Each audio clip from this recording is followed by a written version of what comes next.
The rain was relentless, drumming against the windshield like distant gunfire. Detective Alex Mercer sat in his unmarked sedan, watching the glow of a corner diner through the haze.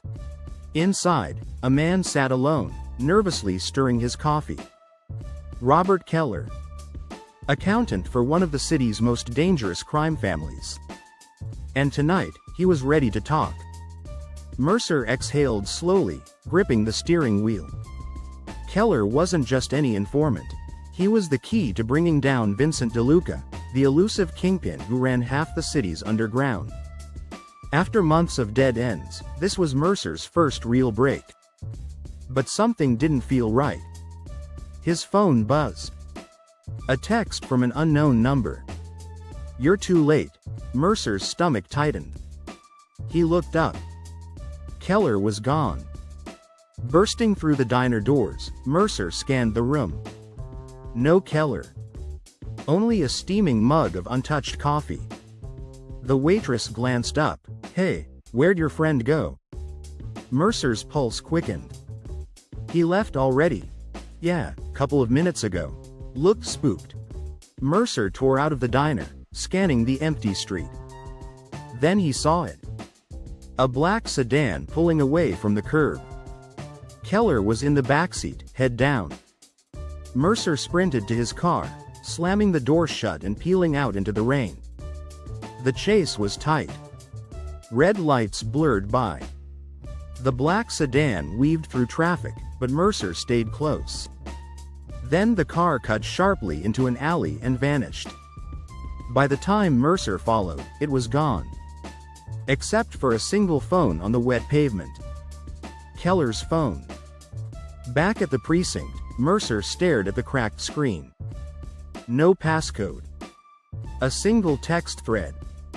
The messages were brief. "Is it safe? They know? Run." Sent to a number with no name. Mercer traced the number. It led nowhere. A burner. But something else caught his eye, an unsent message. "It's not DeLuca. It's someone in the department." Mercer leaned back, mind spinning. Someone in the department. Someone protecting DeLuca. He didn't want to believe it. But the signs had been there. Cases mysteriously closed. Evidence misplaced. And now Keller was gone. Mercer's circle was small. His partner, Detective Sean Briggs, had been by his side for years. But Briggs hadn't answered his calls all night. Mercer drove to Briggs' apartment. The lights were off.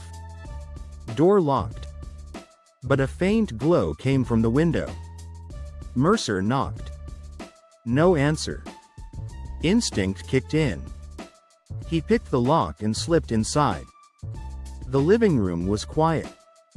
But the office door was ajar. Inside, stacks of files lined the walls. Mercer's cases. His notes. And in the center, a photo. Mercer and Keller. Crossed out in red ink. Footsteps behind him. "Alex." Mercer turned slowly. Briggs stood in the doorway, gun lowered but ready. "What are you doing here?" Briggs asked. "I could ask you the same." Briggs's face was unreadable. "You shouldn't be here." Mercer tightened his grip on his own weapon. "Where's Keller?" Briggs didn't answer. "You were supposed to be my partner."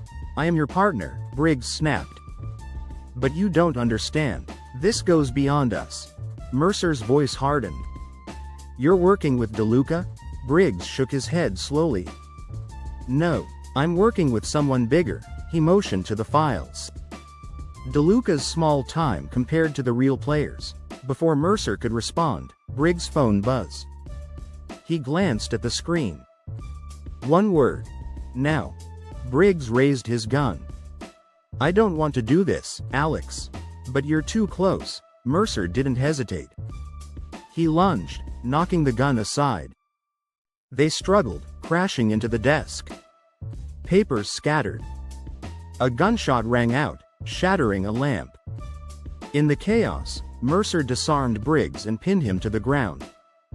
Breathing hard, Mercer stared down at his partner. "What did you do to Keller?" Briggs smirked, blood on his lip. Keller was dead the moment he opened his mouth. Mercer's stomach turned. "You killed him?" Briggs laughed bitterly. "No, I just delivered him." Sirens echoed in the distance. "Backup." But Mercer didn't wait. He cuffed Briggs and dragged him out. At the precinct, the interrogation was brutal.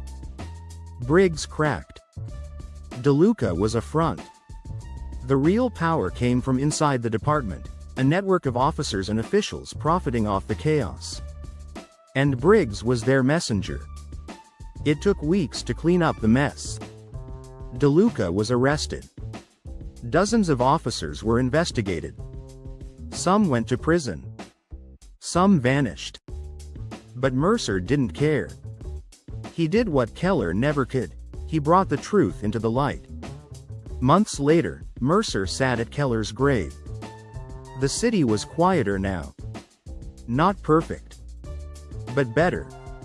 He placed a small badge on the headstone, Keller's father's police badge, recovered from evidence. "You did good," Mercer muttered. Standing, he adjusted his coat and looked at the city beyond. For the first time in years, it felt like home. And Mercer was ready to protect it.